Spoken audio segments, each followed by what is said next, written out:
Primeira homilia do Papa Leão XIV. Capela Sistina. Sexta-feira, 9 de maio de 2025. Começarei com uma palavra em inglês, o resto será em italiano. Porém, desejo repetir as palavras do Salmo responsorial.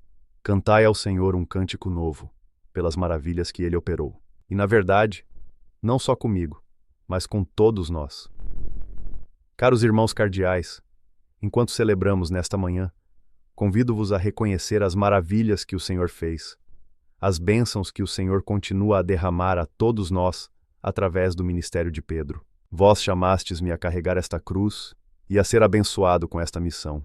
E eu sei que posso contar com todos e cada um de vós para caminhardes comigo, enquanto, como igreja, como comunidade de amigos de Jesus, e como fiéis continuamos a anunciar a boa nova, a anunciar o Evangelho. Tu és o Messias, o Filho de Deus vivo. Com estas palavras, Pedro, interrogado juntamente com os outros discípulos pelo Mestre sobre a sua fé nele, expressa em síntese o tesouro que a Igreja, através da sucessão apostólica, guarda, aprofunda e transmite há 2000 anos.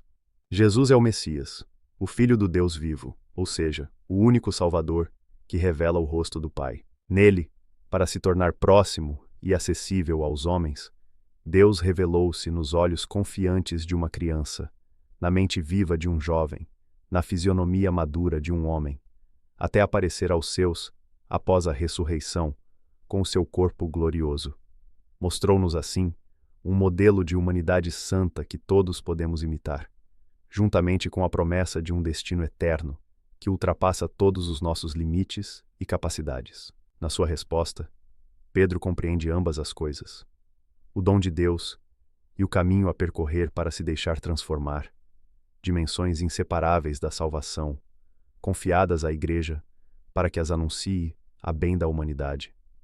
Confiadas a nós, escolhidos por Ele antes de sermos formados no ventre materno, regenerados na água do batismo, e apesar dos nossos limites e sem mérito nosso, conduzidos até aqui e daqui enviados, para que o Evangelho seja anunciado a toda a criatura. E Deus, de modo particular, chamando-me através do vosso voto a suceder ao primeiro dos apóstolos, confia-me este tesouro para que, com a sua ajuda, eu seja seu fiel administrador em benefício de todo o corpo místico da Igreja, para que ela seja cada vez mais cidade colocada sobre o monte, arca de salvação que navega sobre as ondas da história, farol que ilumina as noites do mundo. E isto não tanto pela magnificência das suas estruturas e pela grandiosidade dos seus edifícios, como estes monumentos em que nos encontramos, mas pela santidade dos seus membros, do povo que Deus adquiriu, a fim de proclamar as maravilhas daquele que o chamou das trevas para a sua luz admirável. No entanto, antes do diálogo em que Pedro faz a sua profissão de fé, há uma outra pergunta. Quem dizem os homens? Interpela Jesus, que é o Filho do Homem. Não se trata de uma pergunta banal. Diz antes respeito a um aspecto importante do nosso ministério: a realidade em que vivemos, com os seus limites e potencialidades, as suas interrogações e convicções. Quem dizem os homens que é o Filho do Homem? Pensando nesta cena, refletindo sobre ela, poderíamos encontrar duas possíveis respostas a esta pergunta e traçar outras tantas atitudes. Em primeiro lugar, há a resposta do mundo. Mateus sublinha que o diálogo entre Jesus e os seus sobre a identidade dele tem lugar na belíssima cidade de Cesareia de Filipe, cheia de palácios luxuosos, inserida numa paisagem natural encantadora, no sopé do Hermon, mas também sede de círculos de poder cruéis e palco de traições e infidelidades.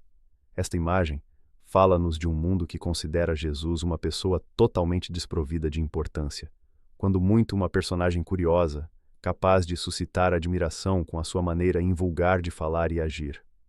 Por isso, quando a sua presença se tornará incômoda, devido aos pedidos de honestidade e às exigências morais que invoca, este mundo não hesitará em rejeitá-lo e eliminá-lo. Depois, há uma outra possível resposta à pergunta de Jesus: a das pessoas comuns. Para elas, o Nazareno não é um charlatão. É um homem justo, corajoso, que fala bem e que diz coisas certas, como outros grandes profetas da história de Israel. Por isso, seguem-no, pelo menos enquanto podem fazê-lo sem demasiados riscos ou inconvenientes. Porém, porque essas pessoas o consideram apenas um homem, no momento do perigo, durante a paixão, também elas o abandonam e vão embora, desiludidas. Impressiona a atualidade destas duas atitudes. Com efeito, elas encarnam ideias que poderíamos facilmente reencontrar, talvez expressas com uma linguagem diferente, mas essencialmente idênticas, nos lábios de muitos homens e mulheres do nosso tempo. Ainda hoje não faltam contextos em que a fé cristã é considerada uma coisa absurda, para pessoas fracas e pouco inteligentes. Contextos em que, em vez dela, se preferem outras seguranças, como a tecnologia, o dinheiro, o sucesso, o poder e o prazer. São ambientes onde não é fácil testemunhar nem anunciar o Evangelho, e onde quem acredita se vê ridicularizado, contrastado, desprezado, ou, quando muito, suportado e digno de pena. No entanto, precisamente por isso, são lugares onde a missão se torna urgente, porque a falta de fé, muitas vezes, traz consigo dramas como a perda do sentido da vida, o esquecimento da misericórdia, a violação, sob as mais dramáticas formas, da dignidade da pessoa, a crise da família e tantas outras feridas das quais a nossa sociedade sofre, e não pouco. Ainda hoje, não faltam contextos nos quais Jesus, embora apreciado como homem, é simplesmente reduzido a uma espécie de líder carismático ou super-homem. E isto não apenas entre os não-crentes, mas também entre muitos batizados, que acabam por viver a este nível num ateísmo prático. Este é o mundo que nos está confiado e no qual, como tantas vezes nos ensinou o Papa Francisco, somos chamados a testemunhar a alegria da fé em Cristo Salvador. Por isso também para nós é essencial repetir: Tu és o Messias, o Filho de Deus vivo. É essencial fazê-lo, primeiramente, na nossa relação pessoal com Ele, no empenho em percorrer um caminho cotidiano de conversão, mas depois também, como igreja, vivendo juntos a nossa pertença ao Senhor e levando a todos a sua boa nova. Digo isto, em primeiro lugar, para mim mesmo, como sucessor de Pedro, ao iniciar esta minha missão de bispo da igreja que está em Roma, chamada a presidir na caridade a Igreja Universal, segundo a célebre expressão de Santo Inácio de Antioquia. Ele, enquanto era conduzido como prisioneiro a esta cidade, lugar do seu iminente sacrifício, escrevia aos cristãos que aqui se encontravam: Então serei verdadeiro discípulo de Jesus, quando o meu corpo for subtraído à vista do mundo. Referia-se ao ser devorado pelas feras no circo, como aconteceu.